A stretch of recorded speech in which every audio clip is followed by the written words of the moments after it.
But let me say this. I get the sense that, the Prime Minister, politician, so to speak, so I am just generalizing. Let me just say this specifically, because I get the understanding that, some politicians feel to themselves that they're entitled, right, as it relates to taking taxpayers' money, right? We're talking about illicit enrichment. I honestly believe that you have some politicians who believe that they are entitled. It's a level of entitlement that they believe that they can, illicitly enrich themselves, and they are not to be questioned. They are not to be held accountable. That culture of politics needs to be eliminated.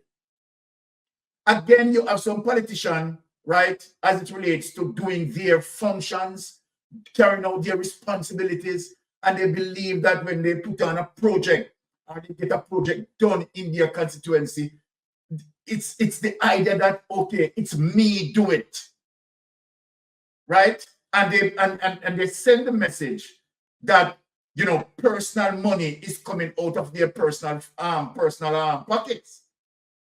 Politicians, listen, you need to wake up, because that's not the case. Every single dollar that's spent in a constituency, and people, we need to get out of that mindset. Whenever a politician performs any work that he's supposed to perform in his or her constituency, it's not his or her money. Let us get that straight.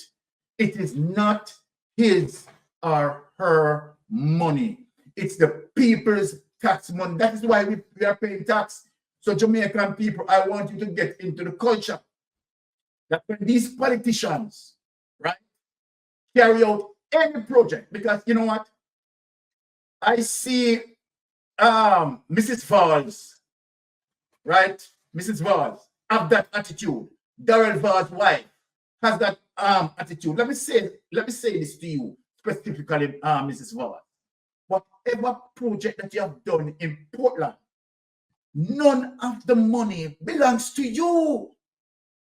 None of that. Not even 1 cent of that belongs to you. You are not spending your personal money. So if there's a road that you patch, right, there is no need for you to come out and advertise and see it there. Okay, we patch road and this. It is the people's money. The road supposed to be fixed.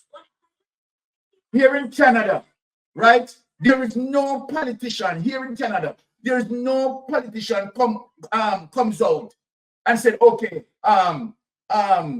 NDC fixing road, DMD fixing road. Stop it. Stop it. You are not doing anything from your personal funds, right? It is the people's money, right? And so then all the funds floated, right, from the various mediums, right, of taxes, right? The prime ministers who distributed it throughout certain funds so that it can reach member of parliament, and so then that they can act accordingly as it relates to the distribution of funds. Politicians in Jamaica, I observe the culture that it appears as if you are doing something personally, right? Desmond Mackenzie has that attitude, right?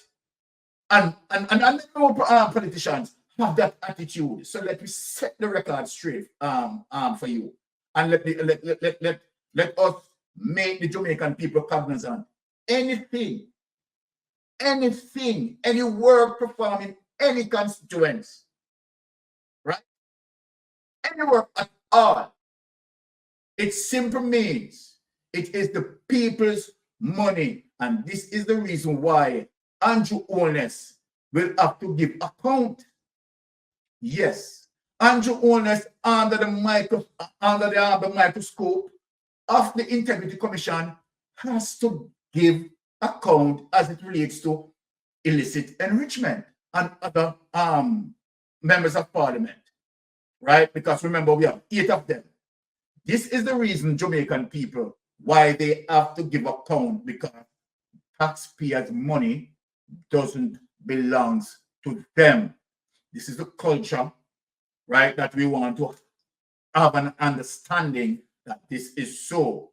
And people ought not to believe that when politicians, right, do what they're supposed to do. This is the reason why we vote for them, because they are representing us, right? And it is our money, right? This is why we pay tax. This is the reason why we pay tax, to get all, right? What needs to be fixed, right? Per policy. So then these politicians who, when they do a project, right, oftentimes I see Darrell Bard's wife coming out, Portland. Look, look, stop it, man. Stop it. This is what you're supposed to do.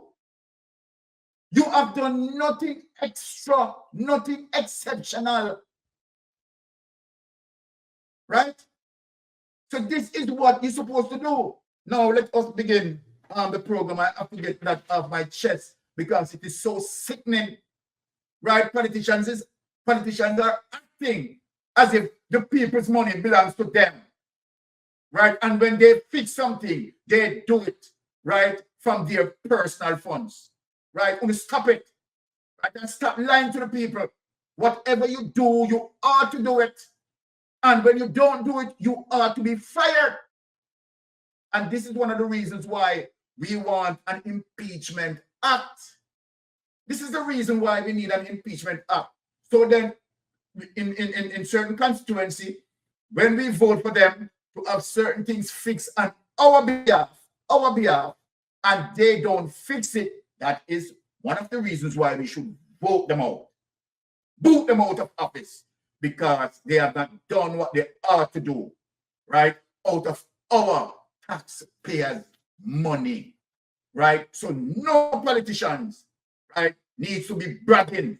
You understand? You do this and you do that. You work on behalf of the people, right? And this is the attitude coming from most of the Jamaica Labour Party member of parliament, as if, you know, the money belongs to them and they're entitled. You're not entitled. And as I said, this is the reason why we have the IC investigating you, because the money is not your money. It is the people's money. Okay. Tonight, it's going to be hot. It's going to be hot. All right. Let us get into our first. We're going to display our first information. And one of the reasons why I am displaying this information, right, Kenya's parliament. And this is an example that I want to point it out as it relates to Jamaica, right? Now, as it relates to overwhelming votes to impeach.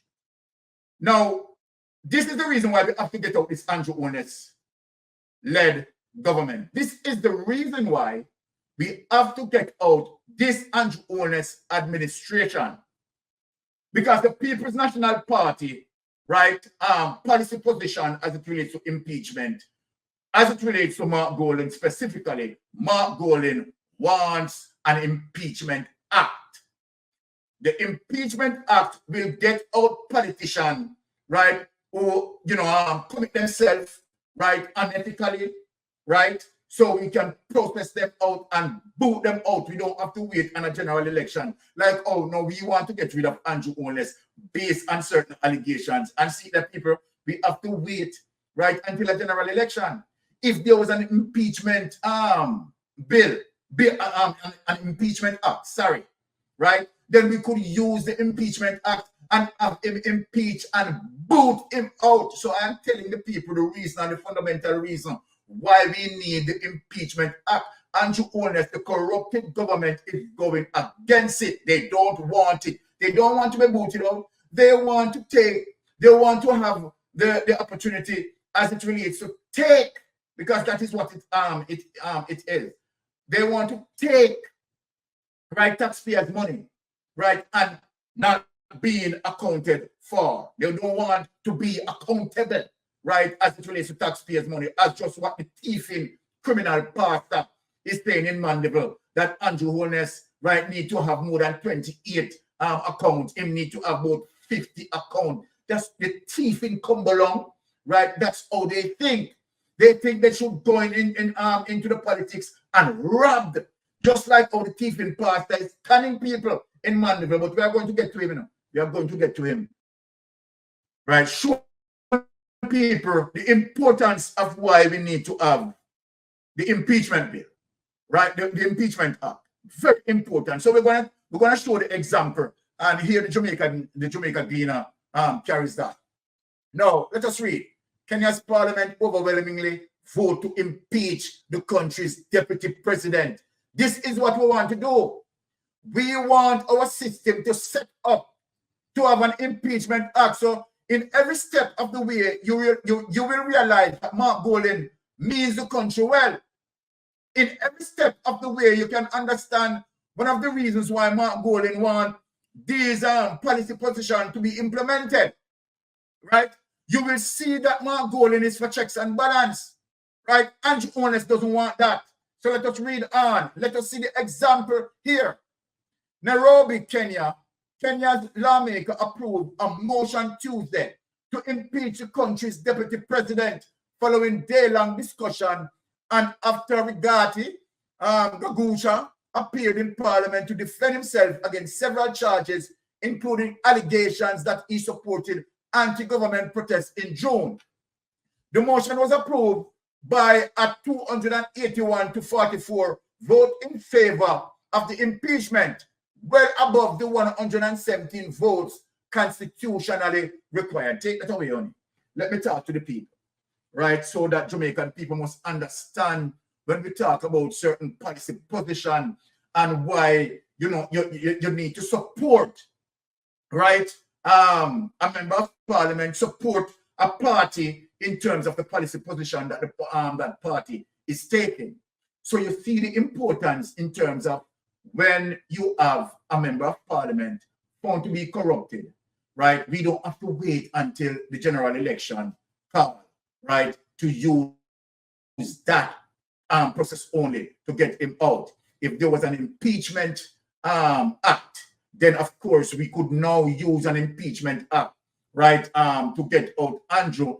When you have, particularly when you have a strong opposition, as it relates to, say you have a 32, 31, or, you know, it doesn't have to be one different, a 5 different, you understand, could make a difference in terms of getting out some politicians, right, via the impeachment act. This is the reason why they don't want the impeachment act. But you ask yourself the question, people. Ask yourself the question. Not having an impeachment act, right, that embedded in the Constitution, is that a true representation for the people of Jamaica? Rhetorically, let me answer. No. Right? If you, a society that is dealing with democracy, right, and dealing with nation building, would of course want checks and balance. So people must understand the level of piracy within the Andrew Holness administration, not wanting an impeachment act, and yet they are explaining certain justification around it, you understand, which doesn't make any sense. The fact of the matter, what the impeachment does, it serves as a mechanism, right, to not just having only one process to eliminate a member of parliament, right, but to utilize another layer of protection for the people. So then here you have a politician, right, corrupted them is our herself, a politician who ethically and morally bankrupt, we could now use the impeachment act and get out that person. So that is how we are talking about true representation,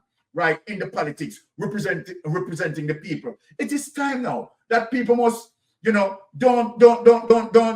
be, just have this myopic view, right, of the politics. But you must understand that when it comes to the politics, what matters is checks, balance, transparency, and accountability that need, you understand, to, spread within our political system. Checks and balance is necessary, right, for our political process, and it protects the people. It protects the people.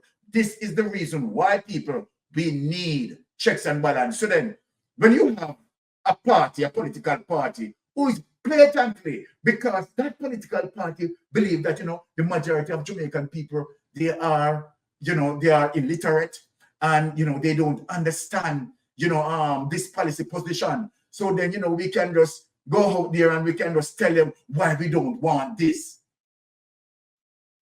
Every democratic country that's serious about democracy, notice they have impeachment act. United States have impeachment act. Europe has impeachment act, right? Civilized countries have impeachment act. Australia has impeachment act. Now, then there you go. See, what could be the justification for Jamaica, particularly Andrew Honest and his minions don't want the impeachment act? Obviously, the obvious corruption that they involved with.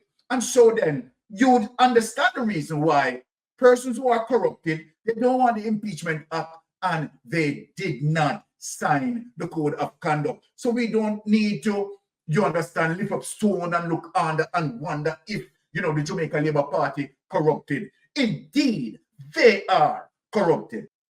The amount of money that we owed for our national debt is $2.3 trillion. Look where I'm going now, people.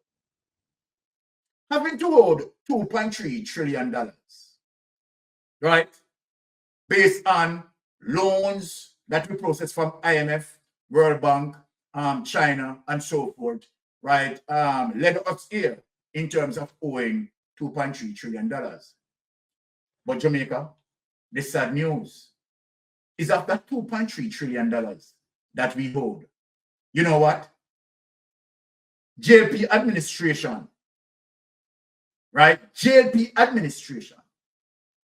And the JLP administration, people, more than $1.7 trillion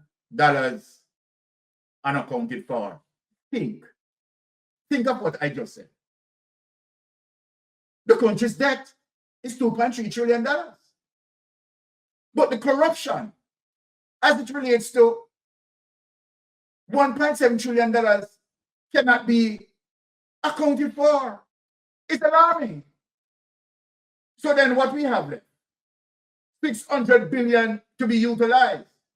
So here you have Nigel Clark, right, over-promising as it relates to his budget speech, but can't deliver because they don't really have the money. The Troy Bridge that promised to be fixed cannot be fixed because really and truly they don't have the money.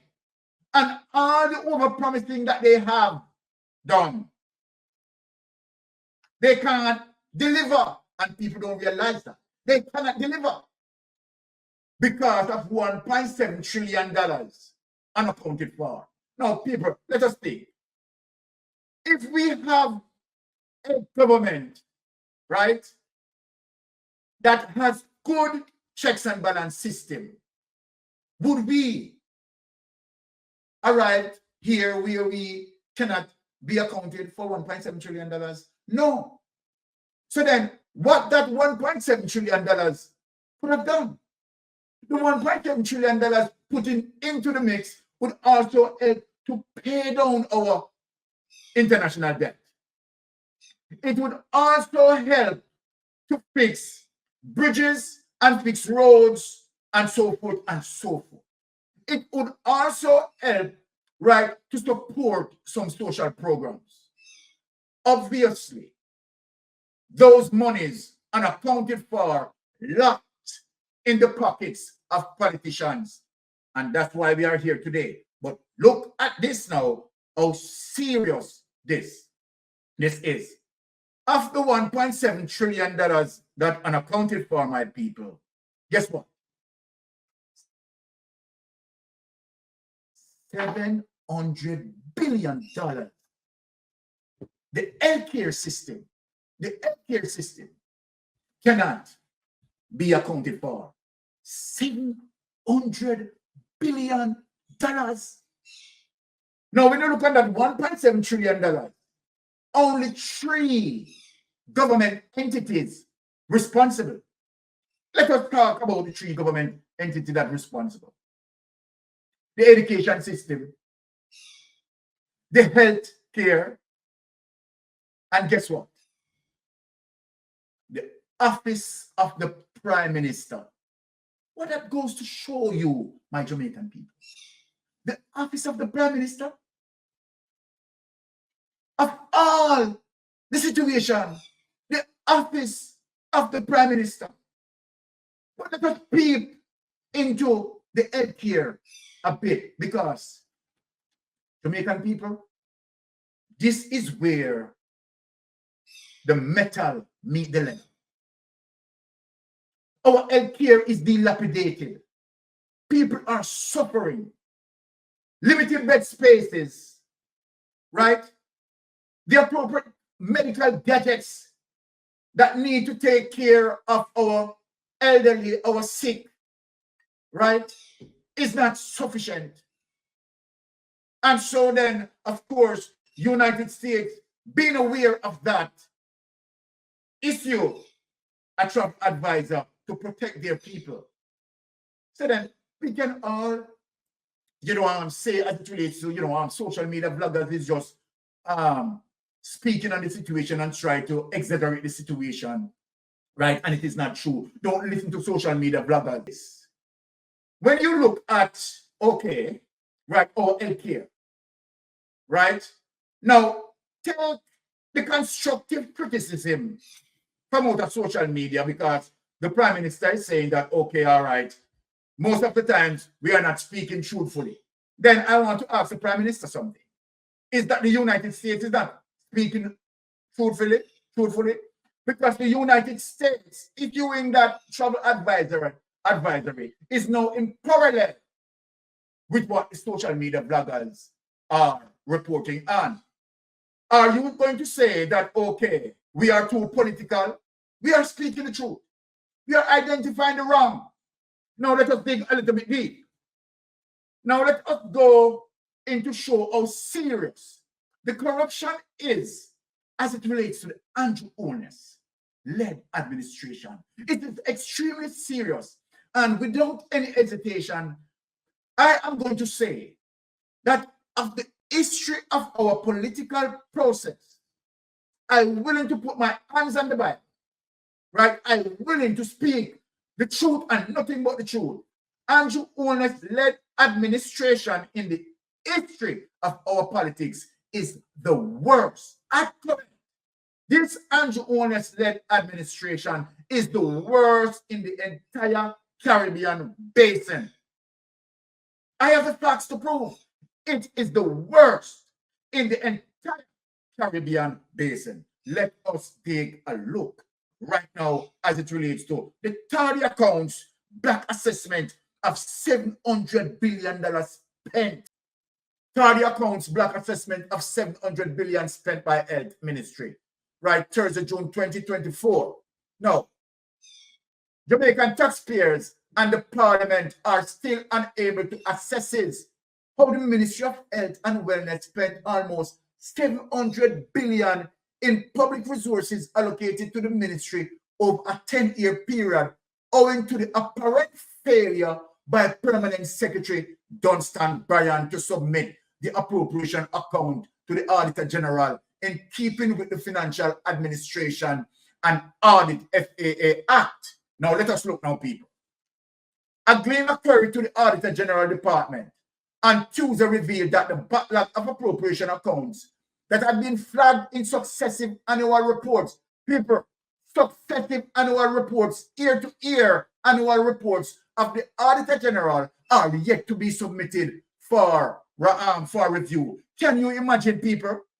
Can you imagine that you only select administration as it relates to the appropriation account so that it can monitor the amount of money being spent, right? How the expenditures work through that ministry. The appropriation account is not being submitted. And you're going to tell me that Tufton didn't know about this? You are going to tell me that Nigel Clark did not know about this? And you are going to tell me that Andrew Holness did not know about this? But they let this gray area left alone because they want, you understand, obviously, let me speak it, you understand, all of that money, you understand, unaccounted for and no checks and balance as it relates to those money being missing, cannot be accounted for. Janet Calder, Executive Director of the Jamaica Accountability Meter Portal, says she is not surprised that there is no progress at the Health Ministry regarding its legal obligation to account for the money, right, the public has provided over the last 10 years. She contends that this is not a new problem and has been allowed to persist for decades. The Health and Wellness Ministry reported early last year that the appropriation accounts for fiscal year 2013 to 2014 to 2022 to 2023 had been completed and submitted to the internal audit unit of the Ministry of Verification. However, more than a year later, the documents have not yet been delivered to the Auditor General. Can you imagine, my people? Over the 10-year period, Parliament approved 695 billion, or 9.1% of the national budget, for the management and administration of the health sector by the Ministry of Health and Wellness. Now, Section 24, subsection 1 of the FAA Act stipulates that accounting officers should submit to the Minister and the Auditor General appropriation accounts for expenditure for each financial year within 4 months after the end of a financial year. The ministry also reported last year that the delay in completing the account was due to challenges with the FinoMan system server. Can you imagine? 2 decades-old Gleaner articles and the Ministry of Health speak to the extent to which those challenges are allowed to persist, Calder highlighted. On March 18, 1963, the Gleaner quoted a Public Accounts Committee report that there were adverse comments from the Auditor General on condition of the Ministry of Health accounts for 3 successive years, ending 1959. That many transactions were subjected to no internal audit whatsoever. For example, expenditure during 1958 to 1959 in respect of salaries and alone. People, this goes to say in terms of, this is the reason why we need to understand the politics. Fundamentally important, right? Now, when you look and you see that the Ministry of Health, as it relates to the appropriation account, that would give light of our money being spent right within the ministry, not being submitted for years, and under the management of Nigel Clark, that is so brilliant. What am I to say? He didn't aware of this? Let us get down to Tufton.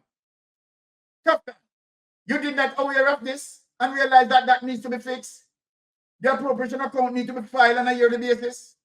Let us get down to the permanent secretary. The permanent secretary. You did not realize this? So then, how the taxpayers' dollars being protected? Obviously. Let me ask the question. How our tax dollars being protected? Our tax dollars definitely are not protected. Right? Now, let us go to something that is now very serious. Let us look at this. Nigel Clark, we realize that Nigel Clark people get up and run. But Nigel Clark know the reason why he got up and run, because Wolper Bangarang are coming. Right? Because we have seen now that the economy, so to speak, is now taking a nosedive. Yes. So what the JLP is coming out to say?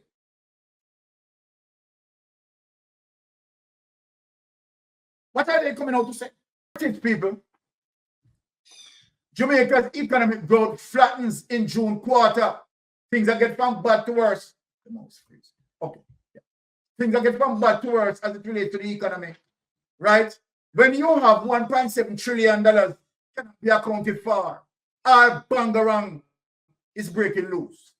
The Planning Institute of Jamaica has reported that the economy remained relatively flat, no growth, with an estimated growth of 0.1% during the April to June 2024 quarter.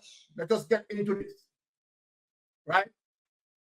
The PLJ forecast the economy to decline in July to September quarter from a range of negative 1.0 to negative 0.1% at best due to damage from Hurricane Beryl. A long time it will go downhill. From the 1.7 trillion that has been stolen, it is going downhill.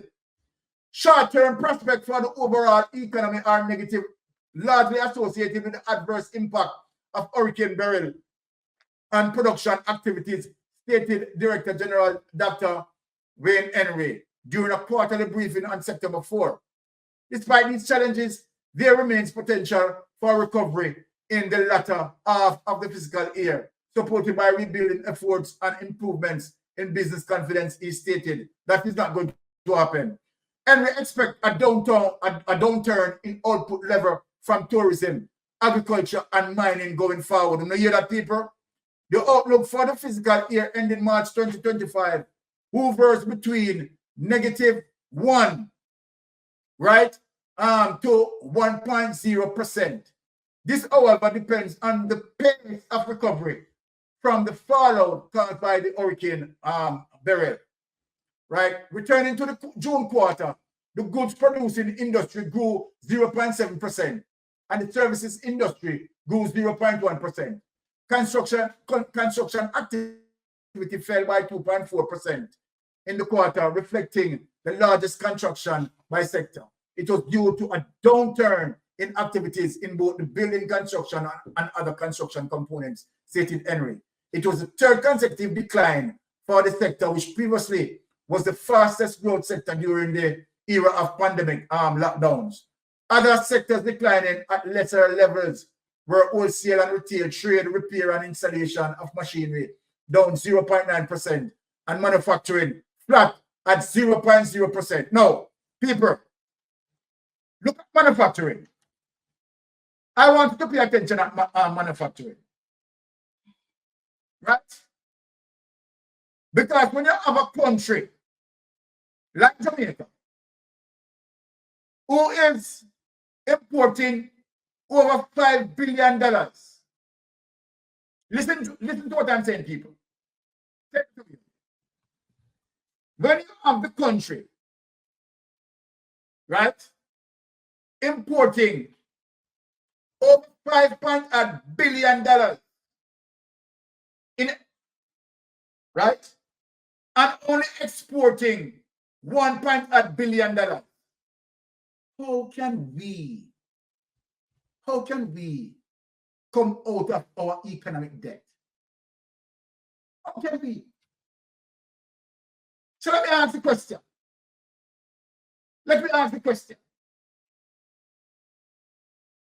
This country, as it stands, is importing $5 billion, right? And only exporting $1 billion. So roughly about, common sense, the $4 billion in trade deficit. So then we're only servicing the loan. We're only servicing the debt. We are not paying down the debt. Because indeed, what we are operating a service industry. And so then the focus ought to be on manufacturing. And so then how long have we been operating a service industry? And how long that we have been importing as it relates to $5 billion and only exporting $1 billion? Who make it make sense to me, people? Make it make sense, people. Let us go to the Jamaica Observer as it relates to We Want More. Make that make sense as it relates to Andrew Holness administration and the PR that they continue, You understand? To do. You have PR that is not shaping the economy, right, for the future of our Jamaican people, right? But we are facing large deficit. Now, just look at it, right? The seriousness that we are not paying down our debt, but we are only servicing our debt, right? And so then we cannot continue on a trajectory, an economic trajectory like this and expect, right, that we are going to see positive sign of growth, right? And not maintaining fiscal discipline in terms of, more production output, manufacturing, right? Our agriculture sector, right? So then the Jamaican Labour Party obviously lack innovation. This is an administration that needs to go as we speak. PASD chairman says 11.8 billion to address damage by Hurricane Beryl, woefully inadequate. When you look at these people. Now, when we talk about Andrew Holness going around promising people, we're going to reason we don't know tonight. Andrew Holness and other millions know that they don't have no money. And they're going around promising this, promising that, go to Trelawney, promising oasis in Trelawney, go to Portmore, promises oasis in Portmore. People, Jamaica people, wake up, it now go happen. Let me talk in a plain patois. It now happen. It's not going to happen, people. Now, read between the lines with this. Chairman says 11.8 billion to address damage by Hurricane Beryl, woefully inadequate, right? By Alicia Smith, senior staff reporter. Let us get into the meat of the matter. The opposition parliamentarian Michael Phillips says the 11.8 billion that government has set aside in the 2024 to 25 estimate of expenditure to address the damage across various sectors caused by the passage of Hurricane Beryl earlier this year is woefully inadequate. Remember, we are talking about 11.8 billion, and we are saying that that is woefully inadequate, But look at how people, we could get into the body of the report.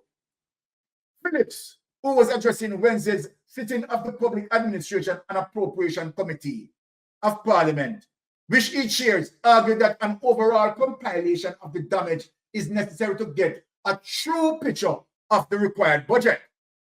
I see an amount in the budget in the recurrent side in dealing with some of the buried issues that have arisen and where the National Work Agency is concerned. But the number that has been put in the budget for the road damage that we have seen out there prior to Beryl and then Beryl, then you add the week of rain. The amount here, we don't expect it to fix the problem one-off. It is just inadequate for what the needs is out there, he said. Phillips pointed out that the NWA had indicated that its estimate of the Hurricane Beryl damage to the road network is in the region of $40 billion. So people, as according to Phillips, and the real estimate out there that you are looking on to fix all the damage, you understand, is $40 billion. Let me get back here because I want people to understand the body of report. But look how much money, you understand, the JLP administration give. See here, $11.8 billion. Only $11.8 billion. So then let me ask the question. The bugger promised what them go, the promise. People must understand, you understand, as it relates to the mathematics that we are looking on. They cannot deliver on those things that they are promising. Because when we look at this issue, right, the only, as it relates to 2024 to 2025 estimate, this is what is already planned in the budget, $11.8 billion. But this is the true reflection of what really needed, right? Phillips pointed out that the NWA had indicated that its estimate of the Hurricane Beryl damage to the road network is in the region of $40 billion. So when them come out and them promise this and I promise that, it is not going to happen, people. More want to understand and get the gist. You understand? Don't listen to JLP that's more to the bag of promise. But yet still, we are only seeing, but look how it gets worse, people. 11.8 billion dollars, you know, that them promising, you know. But watch now, people, let me read that. But yet still, we are only seeing 3 billion for the relief, emergency assistance, community and health reach program, plus another 26 million for road repairs from the National Works Agency. It's small number compared to what the actual damage is. Take that away.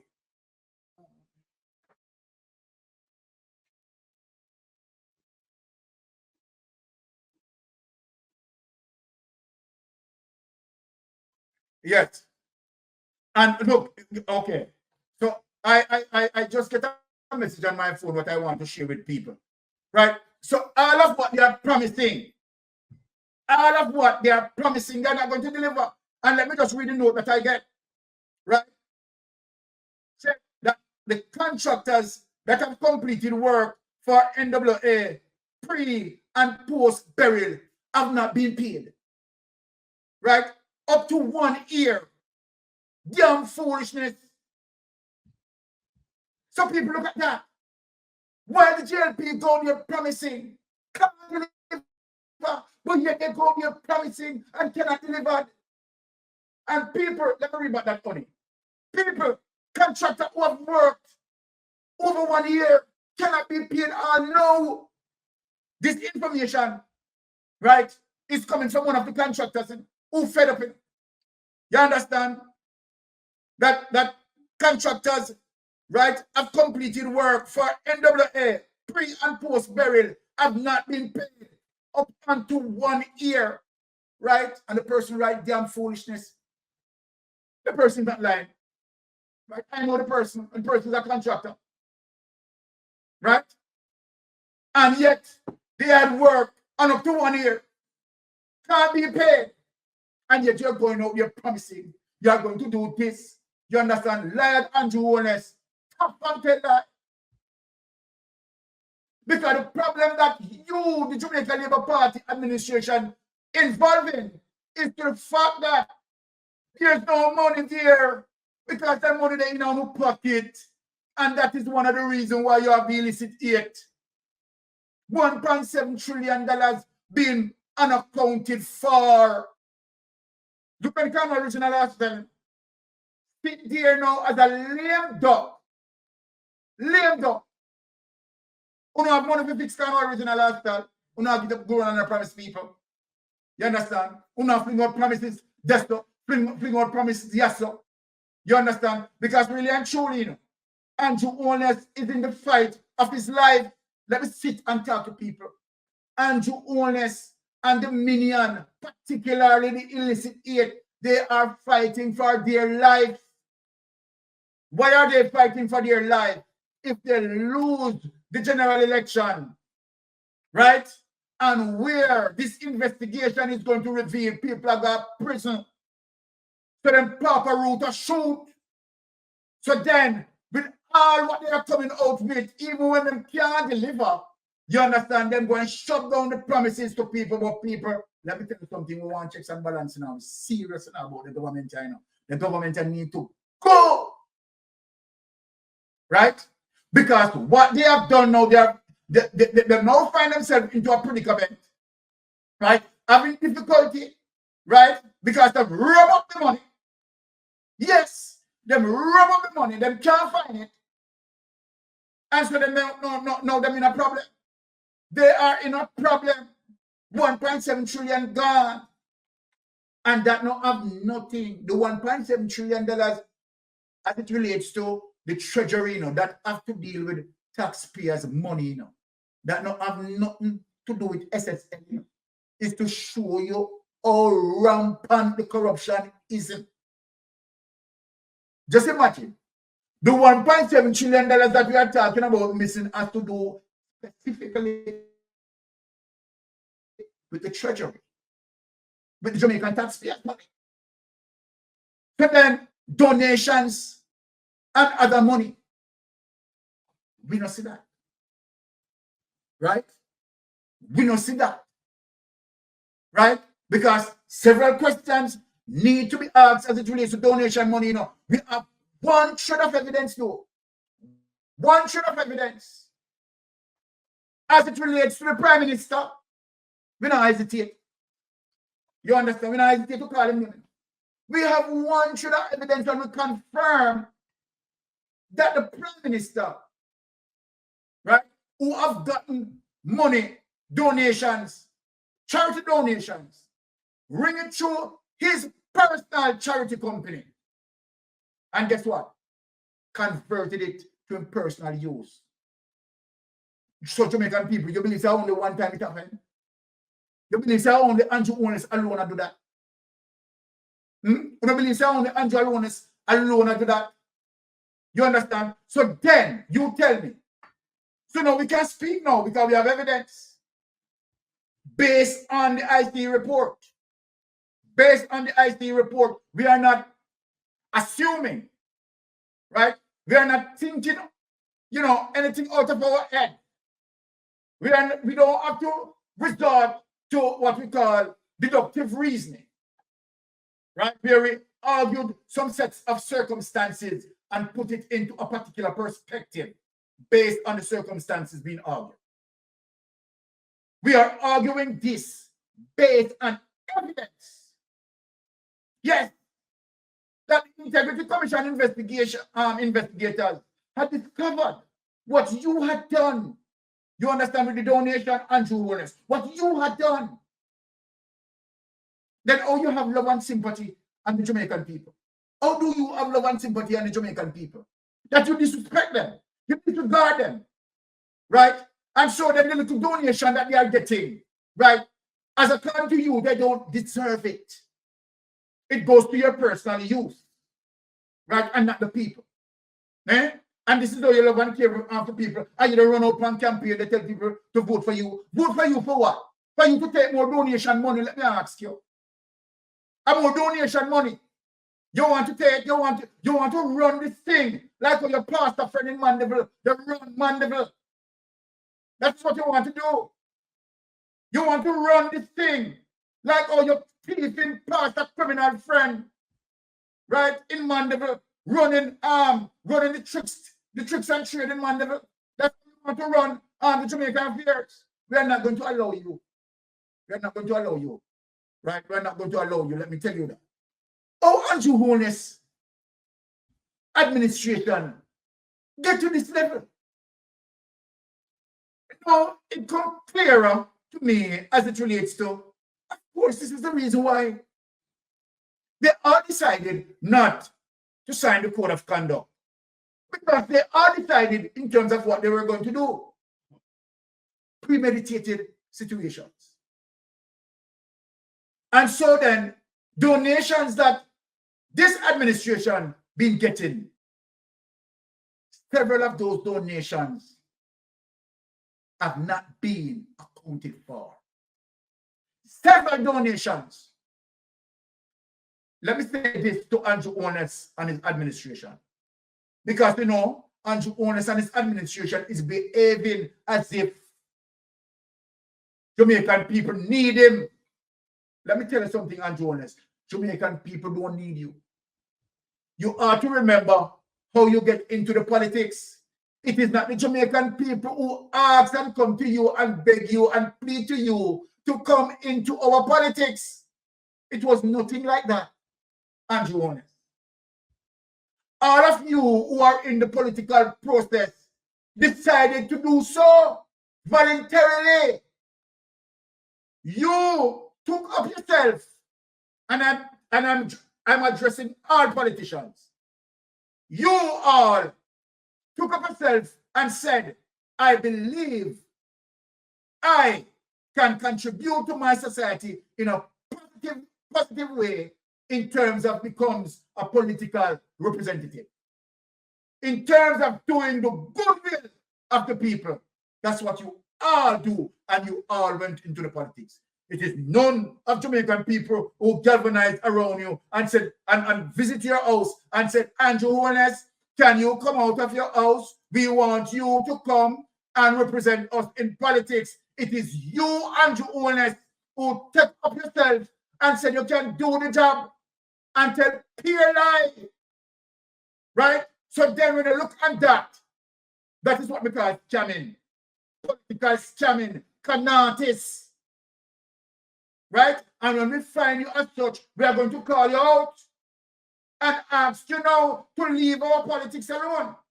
Now, Mr. Prime Minister, I want to warmly welcome you again. It has been not since 1995 that a Prime Minister of Jamaica has visited the White House. And so President Joe Biden and I are very honored and very excited about your presence here today to reaffirm the strength of the relationship between the United States and Jamaica and the Caribbean as a whole, but also on this, the 60th anniversary, not only of Jamaica's independence, but of the diplomatic relationship between Jamaica and the United States. As I told the Prime Minister privately, and I will say it again publicly, this is a very important relationship to the United States. We take very seriously our membership in the Western Hemisphere, and we are acutely aware of the interconnection and interdependence between the United States and Jamaica. As a point of personal privilege, I grew up going to Jamaica. My family, half of my family is from St. Ann Parish in Jamaica, and I know I share that history with millions of Americans who have their roots through the generations in Jamaica. In addition to, of course, then those people-to-people ties between the United States and Jamaica, as I said, in context of being neighbors in the Western Hemisphere, we have a long-standing strategic relationship and a diplomatic relationship and a deep historic partnership.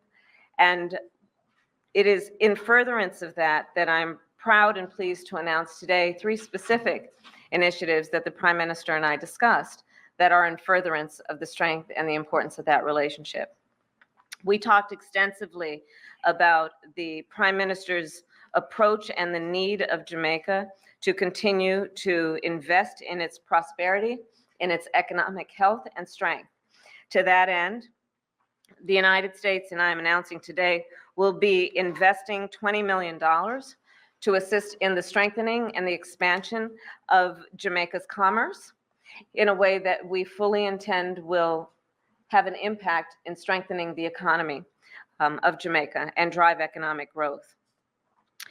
We also recognize, just as it has been in the United States for Jamaica, one of the issues that has been presented as an issue that is economic in the way of its impact has been the pandemic.